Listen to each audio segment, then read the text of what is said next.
Welcome to the Talking Michigan Transportation Podcast. I'm Jeff Cranston.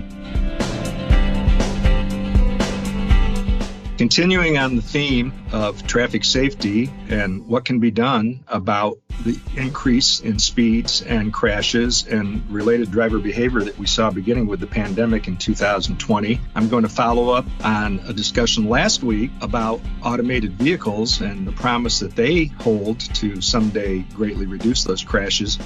But today I'm going to talk about the data that shows what's been going on with this rise in crashes. So Jake Nelson, who is AAA's Director of Traffic Safety, Advocacy, and Research, has agreed to come on the podcast and talk a little bit about what they've found recently in their research about all the things we've talked about. And we've seen in other statistics and anecdotally with the incredible speeds that people began driving at the beginning of the pandemic. There weren't as many vehicles on the road. People felt like they could go faster, and they did. There were also other risky behaviors that increased, including impaired driving, people driving without seat belts, and the aforementioned higher speeds. All this adds up to more traffic thus after a few years of the numbers going in the right direction, both nationally and in Michigan. So Jake, thank you for taking time to be here and talking to us about what AAA is doing to try to make our roads safer. So Jake, thank you for taking time to be here and talking to us about what AAA is doing to, try to make our roads safer. You bet. I'm glad to be here. You highlighted, some of sort of the big findings that we've gathered from federal crash statistics about, the role of alcohol and speed and being ejected from your vehicle if in a car crash because you're not belted as some of the big contributing factors. But there are others, and you alluded to that. And the AAA Foundation has been trying to dig into this and peel back layers of the onion to understand better why the spike in highway fatalities. And one of the things that we found and look at sort of how risky different driving populations are, who drove less, drove the same, and drove more during the lockdowns, for example. And in short, the folks who drove less were among the safest drivers on the road. Those who drove the same were very much like that former group. But the people who drove more during the lockdowns were a small group, but were highly risky in terms of risk-taking behaviors that they engaged in behind the wheel and that they admitted to. So our estimates are probably underestimates because of people are not always willing to admit to behaviors that they know are wrong. And so even when we control for gender and age, so we know younger males tend to be the riskiest drivers on the road overall, generally speaking. But even when we control for those demographics, this small group of drivers who drove more during the pandemic were still more willing to engage in all kinds of risk-taking behaviors. So that, I think, the one thing that jumped out of me from the news release kind of summarizing your most recent research that was between 2020 and 2021, you saw an increase of nearly 24% in people getting behind the wheel after drinking and knowing that they probably were, over the legal limit. I don't know what's more shocking, the number or the number of people that were willing to admit that. Right, which is, like I said before, probably an underestimate. Yeah, it probably is, because there's a certain number that are willing to admit it, and that probably means there's a certain number more, probably a large number that weren't willing to admit it. Yeah. I mean, there are other factors here, too. And so why would people admit to behaviors like driving when they're at or above the legal limit? There were startling statistics in that same study that were tied to the use of cannabis and driving within an hour of consumption of cannabis products and speeding and those kinds of things. And I think we don't understand the magnitude of the impact, but we do suspect that law enforcement resources is a factor here too, because if motorists don't perceive that the likelihood they'll get caught by police for engaging in these kinds of risk-taking behaviors, they're more likely to do it. And while it's not universal across the country, and certainly not in the state of Michigan, there are law enforcement shortages in some departments. And I think that the everyday users of our transportation system probably notice that, where those shortages do exist. I think that it starts with a fundamental lack of understanding of what motivates law enforcement, going to your point about you're not going to take the chances if you think there's a chance that you'll get caught. But people think that, whether it's the state police or a local police agency, they're just out there trying to bust people. Well, that's not the case. They're trying to make the road safer. And that's why it used to seem counterintuitive to me when they would, say ahead of time that we're going to have a DUI checkpoint. And I think, well, why would you tell people that? Well, it does. Deter them. It deters. It really works. And that's why a lot of times you'll see them sitting in the median and, people think they're just sitting there waiting to pop people. No, they're just sitting there because they know people will slow down if they're there. Right. 100%. If there's one thing I've learned over my time working at AAA and traffic injury prevention and, enjoying the great relationship that AAA has built with law enforcement throughout the United States is that law enforcement do not want to have to do all the paperwork that comes with making an arrest or issuing a ticket. So deterrence is the preferred mode. And also, that's what we should want. We should just push for motorists to make better, safer decisions when behind the wheel of a car. We don't need to ticket or warn. We need you to just do the right thing. So what's your personal theory? I mean, going back, AAA has been around since 1902, I think. So going back to the earliest days of the automobile, when we know that, the people who were making the automobiles were very concerned about liability. And that's one of the things that contributed, them and other industries contributed to us calling them accidents instead of crashes, which crash implies human behavior, which is what they are. Why do we accept 42,000 people a year dying on the roads when we certainly wouldn't put up with any number near that when it came to, the airlines? Yeah, that's a good question. It's this idea of the traffic safety culture that we have in our country today and the one that we aspire to, where we don't accept that high number of people dying in traffic crashes. And I think it has a lot to do with sort of the frequency with which these kinds of incidents occur, right? And so, air travel is the safest mode of travel, and airplane crashes are relatively infrequent or rare. And so when they happen, they startle people and they scare people. And, traffic crashes happen all the time.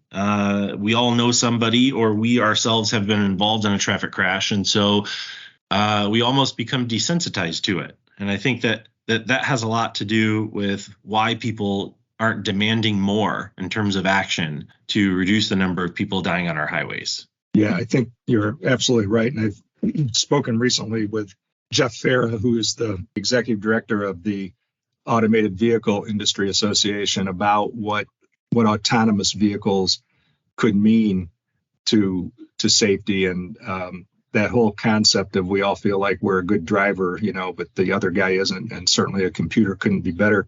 Well, what's happened with the airline industry and what they've done to, all but eliminate crashes has a lot to do with the use of that technology, right? Absolutely. But with that automation that is commonplace in the airline industry also comes pretty intense and rigorous training that's repeated over time for the people operating those aircraft. And obviously, if you wait long enough as a novice driver, you can get your license to drive without having to take a driver's education course. And this is something that we're struggling with in highway safety all across the U.S. And so like the training just isn't as rigorous. It's not mandatory in all cases, and it's not repeatable over time. And that is a fundamental difference between, how humans interact with automation in an aircraft as compared to how maybe one day we'll interact with automation in a motor vehicle. I think I am more optimistic about the safety benefits that advanced driver assistance technologies, or as some call them, the building blocks of vehicle automation, can bring to us in the near term and save lives today, than I am, fully self-driving cars being commonplace in the fleet within my lifetime. I agree. I wish that it would happen more quickly, but I think you're right. I think the incremental gains along the way, whether it's lane assist or adaptive cruise control or certainly auto braking, and you see a lot of different automakers advertising that auto braking in commercials, and they're really good and they make the point really well, right? That it does work, and we're all going to be distracted at one time or another, even before we've created all the new ways to be distracted. You're absolutely correct. But we also have to remember And to remember, we have to be educated about it in the first place, the limitations of these technologies and what they were designed to do, what they weren't designed to do, and the kinds of environments and situations in which they won't function the way that we might be accustomed to them functioning. And so I think industry itself could do a better job of making consumers aware of those limitations and those scenarios so that we can be prepared for them than they do today. Yeah, I wonder what would be the incentive to do that. Do you think that would come from NHTSA pushing on industry more for that, or how would you make that happen from a regulatory standpoint? Well, I mean, it could be handled from a regulatory standpoint, but AAA for, I'd say, the last 10 years has sort of leaned away from regulatory action over the auto industry as it relates to highway safety and pushed more toward voluntary action. And so a lot of the research that we've done over the years looking at sort of the pros and cons and the opportunities to improve the design features of advanced driver assistance technologies or, the integration of infotainment systems into cars, we have, met with members of industry before we've issued our news release to share with them the results of the work, to talk it through with them, to answer their questions in hopes that they can trust our honest interest, which is in seeing better designs and enhanced safety, and that us doing this research isn't really about a gotcha of the auto industry. We're trying to help them improve the products and make them safer. Every automaker, every state DOT, the US DOT, everyone says safety is our top priority. I think, in most cases, we could be doing more to sort of walk that talk. And I think there's a lot of room for improvement in the auto industry. Well said. And I certainly commend your commitment to transparency and having those kinds of discussions and communication. Stay with us. We'll have more on the other side of this important message. The Michigan Department of Transportation reminds you that when a vehicle collides with another vehicle, person, or other object, it is a crash, not an accident. By reducing human error, we can prevent crashes and rebuild Michigan roads safely. Let's talk a little bit about wrong way crashes, because we've seen a rise in those in Michigan lately. It might be a blip. It always seems to come in bunches and not on the same freeways. There are some things that, have seen some success. And I know you're not a traffic safety engineer, but you're familiar with some of the things that have been done without a great deal of expense to help, influence that driver behavior. Can you talk a little bit about that? Sure. So, we did a study a few years back, essentially updating an analysis of crash data that the NTSB had done about 10 years ago. And we were trying to understand, the magnitude and scope of wrong way driving crashes and the contributing factors, that kind of thing. And so we looked at data between the years of 2015 and 2018. There were about 2008 deaths during that period of time. It's about 500 deaths per year as a result of wrong way driving crashes.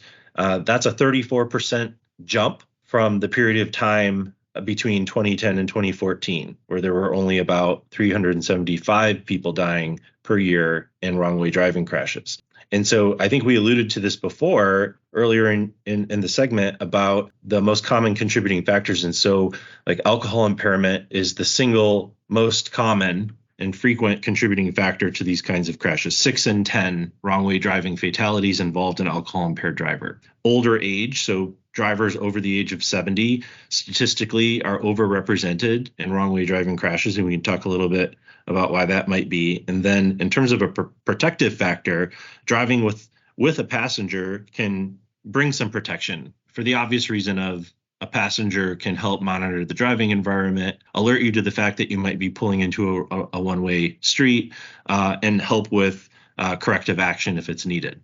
Has there been any research that you know of about the use of all the guidance systems, whether it's Google Maps or Waze, when it says turn here and it turns out, one ramp is right next to the other one and somebody's just following along because, they're getting audio messages telling them what to do. That's just one theory I've heard floated. Do you know if that's had any research behind it?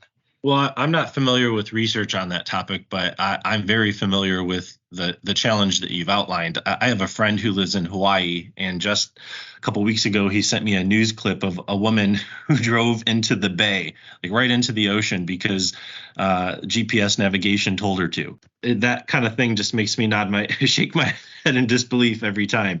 And it's a perfect example of how we need to view technology, whether it be GPS navigation or advanced driver assistance technology, as complementary, not supplementary to the primary responsibility of driving. We need to be in control of the car. We need to be paying attention. We need to be making smart decisions, and we need to lean on technology to support us in that way, not to take the place of our responsibility. Yeah, I mean, our kids are going to grow up not even knowing how to get any place anymore because they were instructed the entire route, right? Like I used to have a great memory for phone numbers, but I don't have to remember any phone numbers now. Right. It's sort of like what spell check did to all of our abilities to spell properly. Technology could have a similar kind of impact on our ability to drive without, those supportive technologies. Yeah. So do you think that with what's been talked about in the bipartisan infrastructure law requiring some kind of sensor or, testing before you can drive, that could greatly cut into impaired driving? Yeah, the HALT Act. So, I mean, this is something that I think can have a tremendous impact on, alcohol impaired driving. And the way that provision in the infrastructure bill is written, it has to at least address alcohol, but it is written so that it could include impairment, generally speaking. And so that could include fatigue or being too sleepy to drive.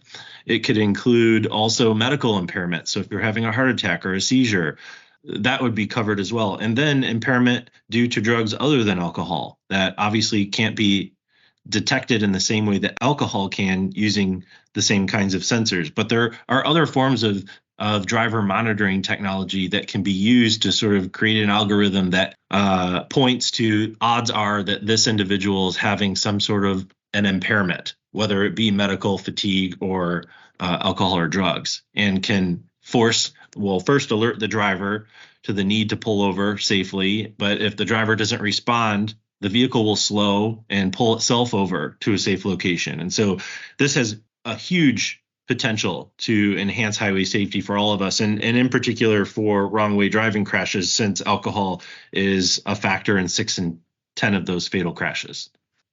And as someone who advocates on these issues before Congress and with others, and sometimes even testifies, how do you think that debate will go? Congress has required NHTSA to issue a rule on this. There are all kinds of administrative opportunities for NHTSA to delay issuing its rulemaking as long as it files the right paperwork. And I suspect that they will do that. One of the challenges for NHTSA is that what their role is creating a repeatable test that the automakers can use when sort of validating the technology that they build into their cars, meeting this particular requirement. And it doesn't have to be the same technology for each automaker.